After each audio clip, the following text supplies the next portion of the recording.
मैं एक बार दर्शकों के लिए और वोटर के लिए जानना चाहता हूं कि मान लीजिए अगर आपको कम पड़ा कुछ सीटें तो क्या आप जेडीएस की मदद लेंगे? देखिए भैया, मैं जर्नलिस्ट नहीं हूं, मैं भारतीय जनता पार्टी का नेता हूं। आत्मविश्वास से भरा हुआ मेरा नीचे फील्ड का एक्सपीरियंस है। निश्चित रूप से भारतीय जनता पार्टी पूर्ण बहुमत के साथ चलती है, कोई इफ एंड बट्स का सवाल नहीं है। तो आप ये कह रहे हैं कि इस बार कर्नाटक में हंग असेंबली का कोई चांस नहीं? कोई सवाल नहीं है।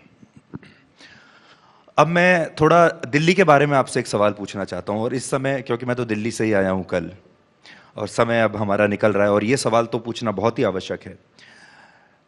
सतपाल मलिक जो हैं, उनको कल सीबीआई का बुलावा आया है, सम्मन आया है, और आपने देखा होगा सतपाल मलिक काफी समय से आपकी सरकार की आलोचना कर रहे हैं, बता रहे हैं अलग अलग किस्से कहानियां, प्रधानमंत्री से क्या बात हुई, आपसे क्या बात हुई।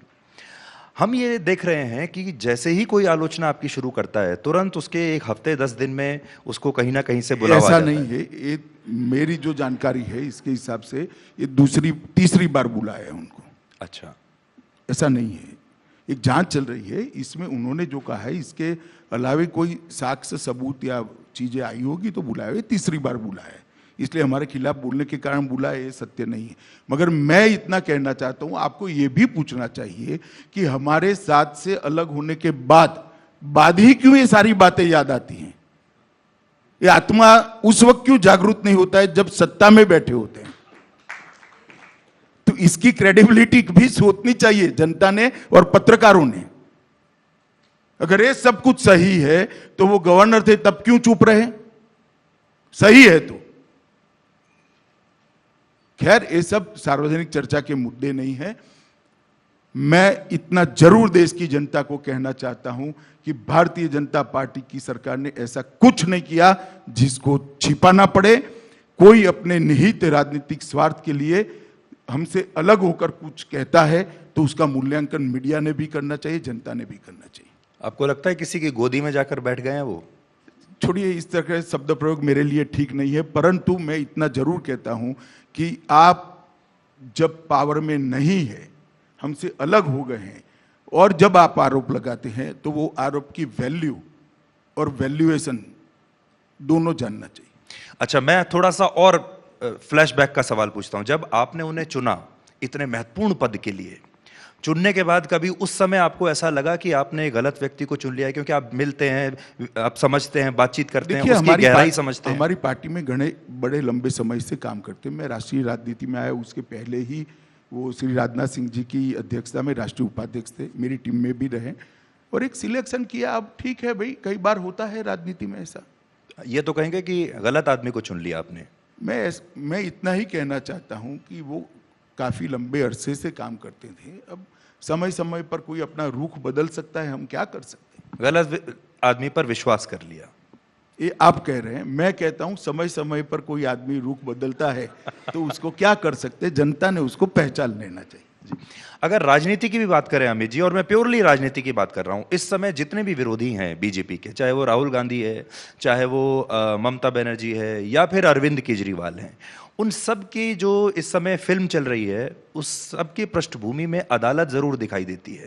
यानी सब अदालती मामलों से, ईडी से, सीबीआई से, एजेंसी से, तो एक नई एंट्री हम देख रहे हैं कि भारत की राजनीति में अभी हुई है, और ये उसका पूरा राजनीतिक प्रयोग इस्तेमाल कर रहे हैं। देखिए, हर आदमी विक्टिम कार्ड खेल रहा है इस समय।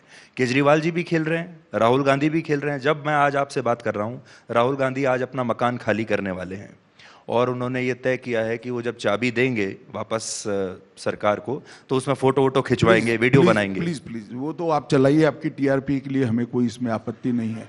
परंतु हमने नहीं कहा है राहुल गांधी को कि ओबीसी का अपमान करिए। वो उनके एडवाइजर ने किया। सजा हम कर नहीं सकते, माफी न मांगने का फैसला हम नहीं कर सकते, वो राहुल गांधी जी ने करा। देश का कानून उनके समय में बना है। इसको मनमोहन सिंह जी बदलना चाहते थे, उन्होंने अपना ऑर्डिनेंस फाड़ डाला। अब जब उन पर गाज गिरती है तो इतना बेचारा नहीं बनना चाहिए। और मैं स्पष्ट कर देना चाहता हूं, किसी ने ऐसा नहीं मानना चाहिए कि इस देश में कानून के ऊपर कोई भी है। कोई परिवार कानून के ऊपर नहीं है। कानून सबके ऊपर है, सबको अप्लाई होता है। यानी कानून पहले भी था, अभी भी है, हो सकता है आप उसका अलग तरह से प्रयोग कर रहे हैं। देखिए, कांग्रेस ने कितना किया है उसमें मैं जाकर बात करना नहीं चाहता, क्योंकि इसका जस्टिस कांग्रेस ने जितनी बार भी प्रयोग किया, किसी को लॉजिकल एंड तक कोर्ट ने कंक्लूड नहीं कर पाई है। कांग्रेस के समय में यहां सजा हुई है, 2 कोर्टों ने कंफर्म कर दिया। हाई कोर्ट में जाए, अब इसमें इतनी हाई तौबा करने की क्या बात है? हजारों लोग जाते हैं हाई कोर्ट में। If you like the video, do like, comment, share and subscribe.